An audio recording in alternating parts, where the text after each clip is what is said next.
Hello guys, welcome to our part 2 of adult hyperbilirubinemia. So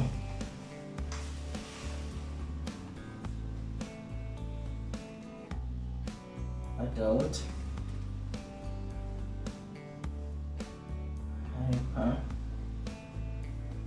hyperbilirubinemia.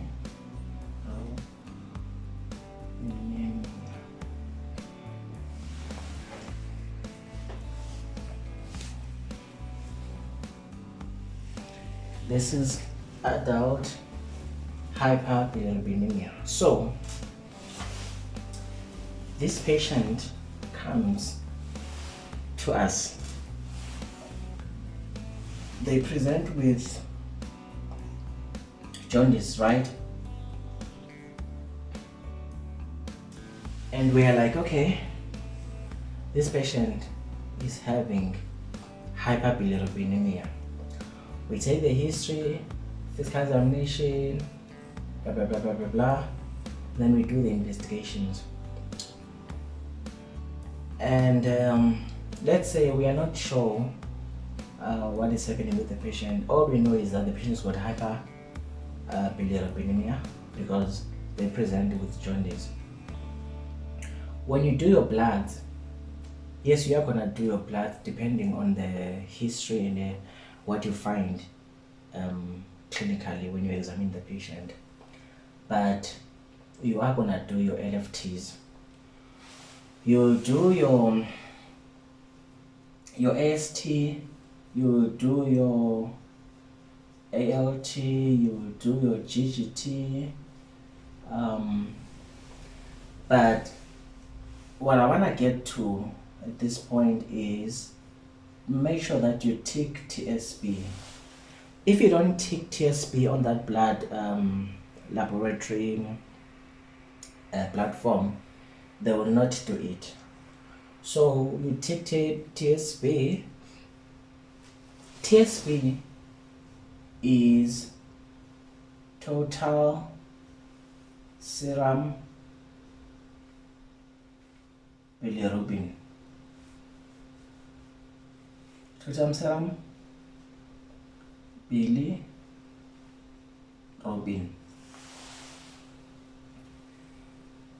And also you must also tick conjugated and non-conjugated bilirubin. Some places, once you tick, some laboratories, if you tick TSB, they will automatically do conjugated and unconjugated bilirubin, but in some places you will have to tick. So let me remove this because this is not my focus at this point. So you've got a patient who's got jaundice. You do a TSB, and the TSB, there's nothing exciting about it because the TSB is gonna confirm the hyperbilirubinemia of the patient, right? After checking your TSB, move on to, because now you are trying to get to the diagnosis. Why is a patient having hyperbilirubinemia? So this is an approach to get to the diagnosis. You say to yourself, okay, I've got an elevated TSB, which is not surprising because I've got a patient who's got jaundice or who's jaundiced and has got hyperbilirubinemia, right? So what you look at now, look at the fractions. Look at the fractions.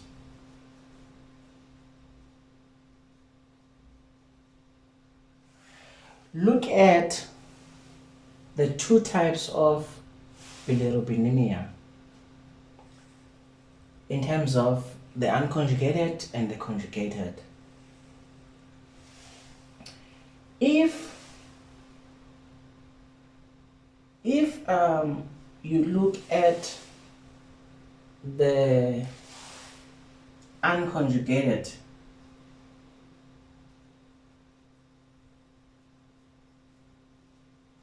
you find that the unconjugated bilirubin is much more higher than the conjugated. If you look at the fractions, you are like, oh, the unconjugated bilirubin is much more higher than the conjugated. That patient has got unconjugated hyperbilirubinemia.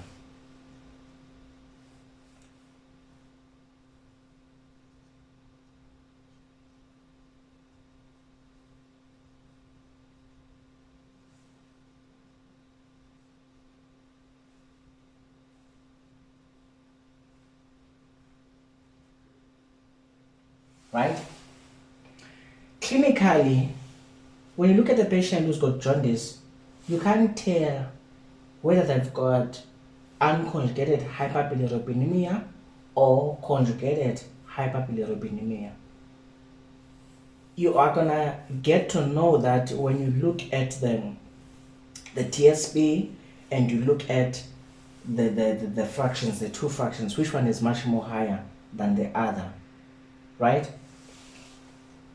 Now, you look at this patient's two fractions and then you realize, oh, okay, I've got hyperbilirubinemia, but the unconjugated portion is very high, is much more higher than the conjugated. So, which means this patient of mine has got unconjugated hyperbilirubinemia.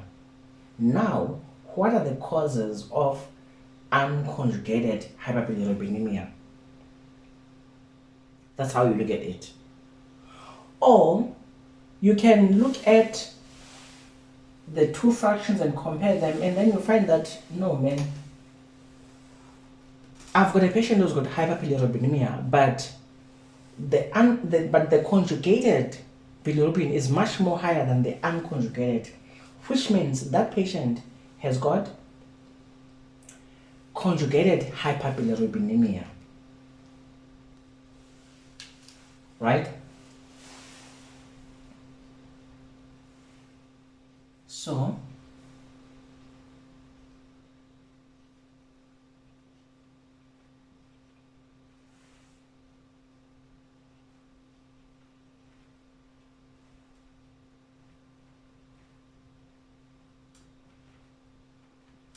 yes. So now, what are the causes of conjugated hyperbilirubinemia? Guys, never get confused. When you've got hyperbilirubinemia, yes, you are gonna have some elevation of unconjugated bilirubin and elevation in the unconjugated. But what matters is which one is much more higher than the other. Because that's where it all lies, right? Then now you have made your life simple now. So let's draw our picture of our red cell again. Okay, let me create space, guys, so that we can do this nicely.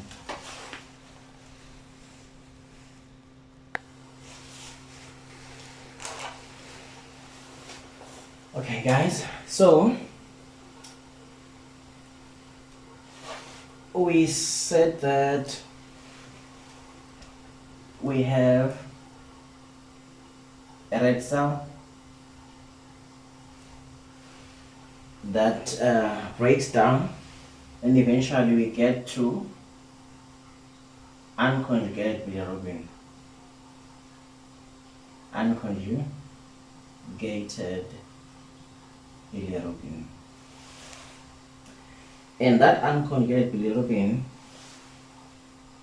is taken up, is transported to the liver, right? That's what we said. And then it's conjugated, and then it's excreted.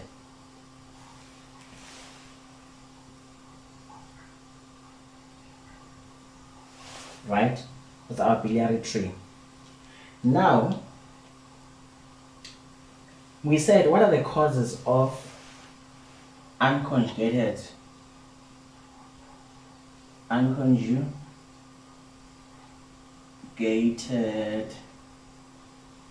hyperbilirubinemia?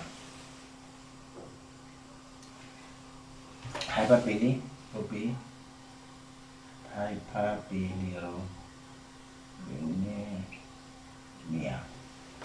So what are the causes? The causes of unconjugated hyperbilirubinemia are usually prehepatic many times, most of the times. They're usually prehepatic,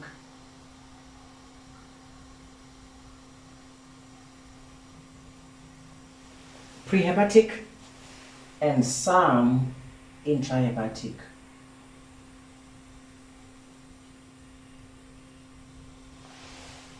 Right?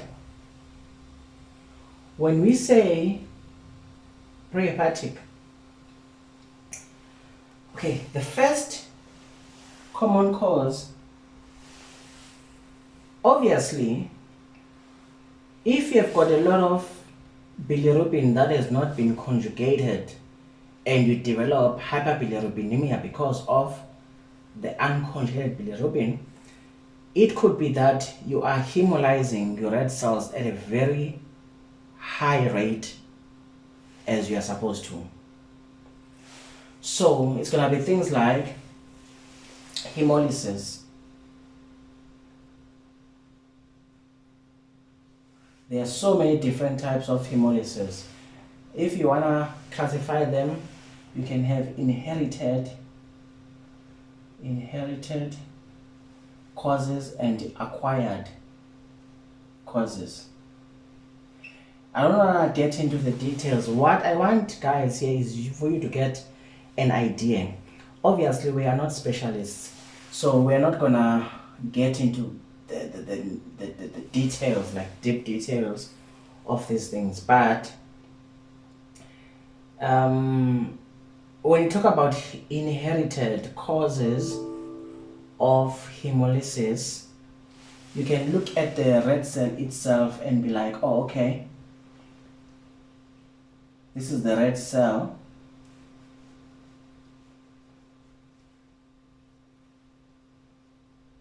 So you can have membrane pathologies. You can have membrane related. So what I'm saying, guys, is you are having hemolysis of red cells. So the fact that we are having an inherited hemolytic conditions, the way they are classified, you can look at membranous causes,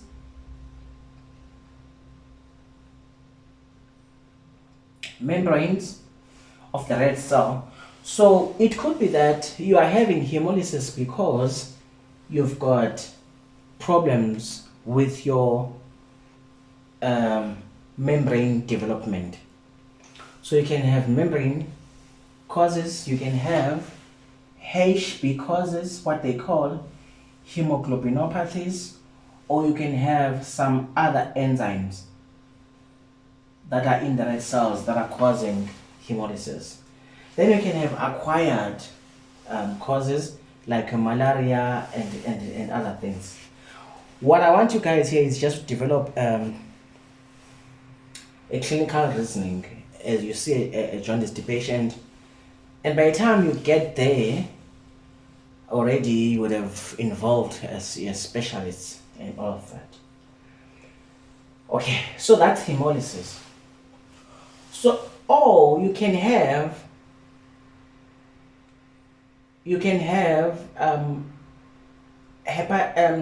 uptake problems. Uptake abnormalities.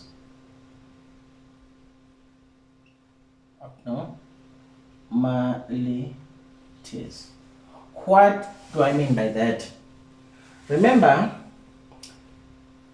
I said most of the causes of unconjugated bilirubinemia are mostly prehepatic. So, and we've spoken about hemolysis, which is a prehepatic problem, right? Hemolysis. And then sometimes you don't have hemolysis, but this hepatocyte is not able to uptake the unconjugated bilirubin. Those are your uptake abnormalities. And there are so many causes, including drugs. Rifampicin is there. Because let me mention it because the common drug, rifampicin, which is a drug that is used to treat Mycobacterium tuberculosis. So once you take that drug, you see a patient developing jaundice, then you know that that drug has interfered with the hepatocytes, the way they function in terms of being able to uptake unconjugated bilirubin and make it to be I'm tired, guys. It's late in the night. So you've got a problem. The hepatocytes are not able to uptake the unconjugated bilirubin so that it can be conjugated by that enzyme, right? There are other causes as well. Or you might have conjugation problems. Conjugation problems, right? Or abnormalities.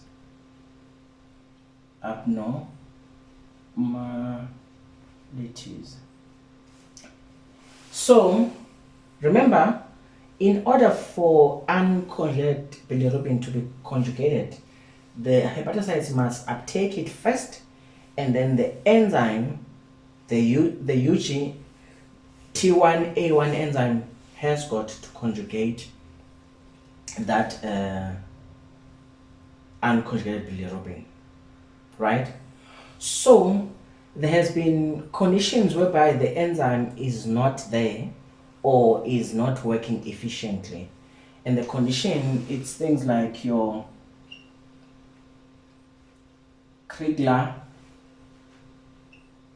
Nager, I don't know how to say this, Nager, I think it's Nager syndrome, Kriegler-Nager syndrome, and it has got types, type 1 and type 2.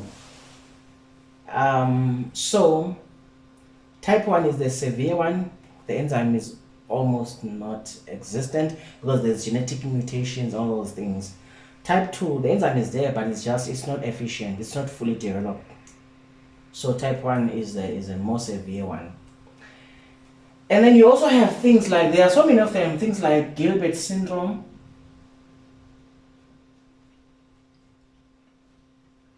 but that's not where we are. Here is just about understanding, having a general understanding of what we are talking about here. So what I want you guys to remember is that once you've got a state of hyperbilirubinemia, be able to tell whether it's unconjugated hyperbilirubinemia or conjugated hyperbilirubinemia. And if it's unconjugated hyperbilirubinemia, you must know at least that, okay, you've got hemolysis as a differential, uptake abnormalities, or conjugation abnormalities, right? That's good, that's fine. Now, let's talk about a patient. The reason why I said the causes can be prehepatic and some intrahepatic. The enzyme, the conjugation abnormalities are obviously intrahepatic problems, and the uptake abnormalities are also intrahepatic problems as well, right? Yeah. Now, you have a a patient who has conjugated hyperbilirubinemia. Conjugated hyperbilirubinemia.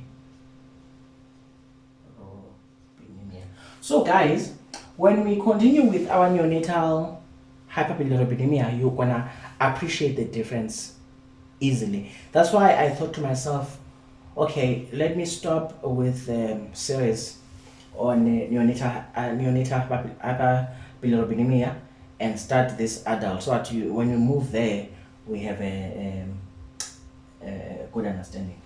Hyperbilirubinemia.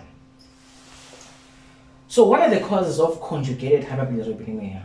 So in this patient, you've got hyperbilirubinemia and you are not hemolyzing, you don't have an uptake problem, you don't have a conjugation problem, because once you've got a lot of conjugated bilirubin, it means that you don't have a problem conjugating. So this points towards cholestasis.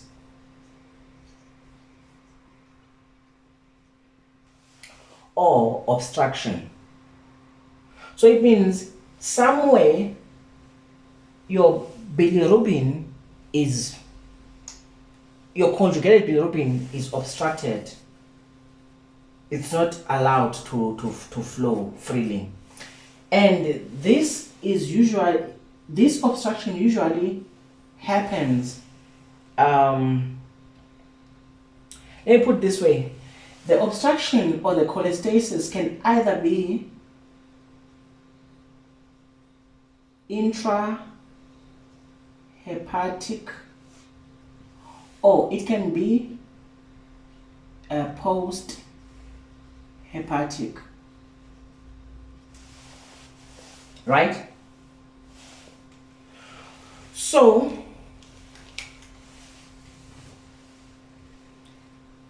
that's why you are going to hear people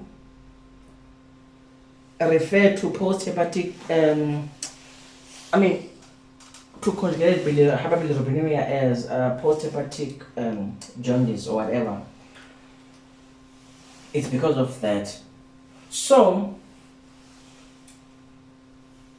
when you've got conjugated hyperbilirubinemia, you must know that this points to obstruction in many cases, such that when you have got to answer in the exams, they will not fault you, because it usually points towards some kind of obstruction. Now, obstruction can happen intrahepatically or it can happen post-hepatically, meaning when we say post-hepatically, we mean in the biliary tree.